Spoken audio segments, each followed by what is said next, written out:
Chennai Silks in mega summer sale. Summer வந்தாச்சு. What's your plan for this holiday? எங்க கிட்ட விட்டுருங்க, நாங்க பாத்துக்கிறோம். GT Holidays, South India's #1 travel brand. முதலமைச்சர் விஜய் தலைமையிலான தமிழக அமைச்சரவை விரிவாக்கம் முக்கிய அரசியல் மாற்றங்களை ஏற்படுத்தியுள்ளது.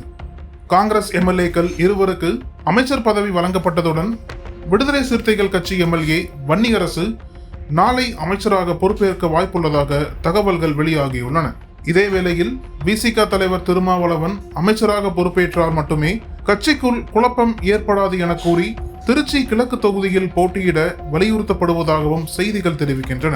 அமைச்சரவை விரிவாக்கத்தின் முக்கிய அம்சமாக காங்கிரஸ் எம்எல்ஏக்களான ராஜேஷ்குமார் மற்றும் பி விஸ்வநாதன் ஆகியோர் பதவியேற்றுள்ளனர். இதன் மூலம் 59 ஆண்டுகளுக்கு பிறகு காங்கிரஸ் தமிழக அமைச்சரவையில் இடம்பெறும் வரலாற்று நிகழ்வு அரங்கேற உள்ளது. மறுபுறம் அதிமுகவின் 25 எம்எல்ஏக்களின் ஆதரவுடன் நம்பிக்கை வாக்கெடுப்பை வெற்றிகரமாக எதிர்கொண்ட விஜய் அவர்களுக்கு அமைச்சரவையில் இடம் அளிக்கவில்லை. SP வேலுமணி மற்றும் CV சண்முகம் தரப்பை நெருங்கி பொன்னாடை போர்த்தி ஆதரவு கேட்ட விஜய் அரசுக்கு ஆதரவான வாக்குகளை பெற்றுக் கொண்டார். ஆனால் அந்த 25 எம்எல்ஏக்களுக்கும் அமைச்சர் பதவி வழங்கப்படவில்லை என்பதால் எடப்பாடி எதிர்ப்பு அணி தீவிர ஆலோசனையில் இருக்கிறதாம். இந்த நகர்வின் மூலம் முதலமைச்சர் விஜய் ஒரே கல்லில் 2 மாங்காய் அடித்துள்ளதாக அரசியல் வட்டாரத்தில் பேசப்படுகிறது. ஒன்று, நீண்ட கால தோழமை இயக்கமான IUML கூட விஜயின் அமைச்சரவையில் இணைகிறது. விசிக விரைவில் இணையும் என கூறப்படுகிறது. இடதுசாரிகள் விஜய் ஆதரவு நிலைப்பாட்டில் இருக்கின்றனர். பிரேமலதா விஜயகாந்த் மட்டுமே தனி சின்னத்தில் வென்று திமுகவுடன் இருக்கிறார். மதிமுக, மஜக, மாமக, கோமாதேக உள்ளிட்ட கட்சிகள் உதயசூரியன் சின்னத்தில் வென்று இருந்ததால் திமுகவை விட்டு அகல முடியாத நிலை. தேமுதிகவை தவிர்த்து பார்த்தால் திமுக தற்போது முழுமையாக தனிமைப்படுத்தப்பட்டுள்ளது. இரண்டாவது, அதிமுகவில் பிளவு ஏற்பட்டுள்ளது. எடப்பாடி பழனிசாமி தலைமையை ஏற்றுக்கொண்டு மீதமுள்ள அதிமுக எம்எல்ஏக்கள் செல்ல வாய்ப்பு உருவாகியுள்ளது. அதிமுகவில் ஏற்பட்டுள்ள இந்த உடைப்பு கட்சியின் எதிர்காலத்தையே பாதிக்கும் என எதிர்பார்க்கப்படுகிறது. விஜய் தலைமையிலான அரசு 7 தலித் எம்எல்ஏக்களை அமைச்சராக்கியது பாராட்டை பெற்று வருகிறது.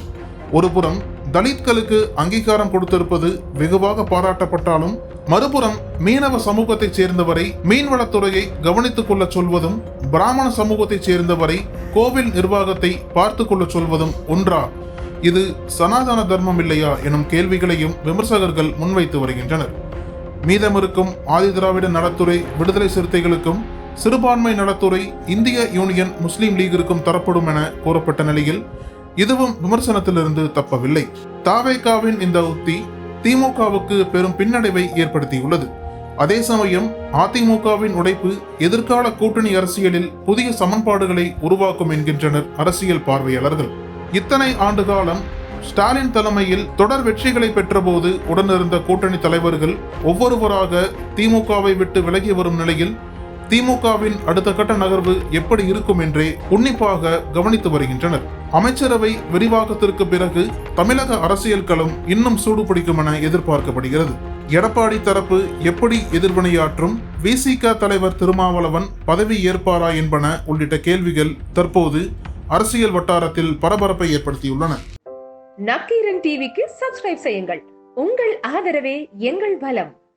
ஆசிரியர்களுக்கு நண்பனாகவும் மாணவர்களுக்கு ஆசானாகவும் திகழும் தேர்வு வழிகாட்டி. ஒவ்வொரு பாடத்திற்கும் அனுபவமிக்க ஆசிரியர்களின் துல்லியமான தெளிவான விடைகள். CNC இருக்கு, தேர்வு பயம் எதற்கு? இது தீரன் பப்ளிஷிங் ஹவுஸ் விற்பனை வெளியீடு.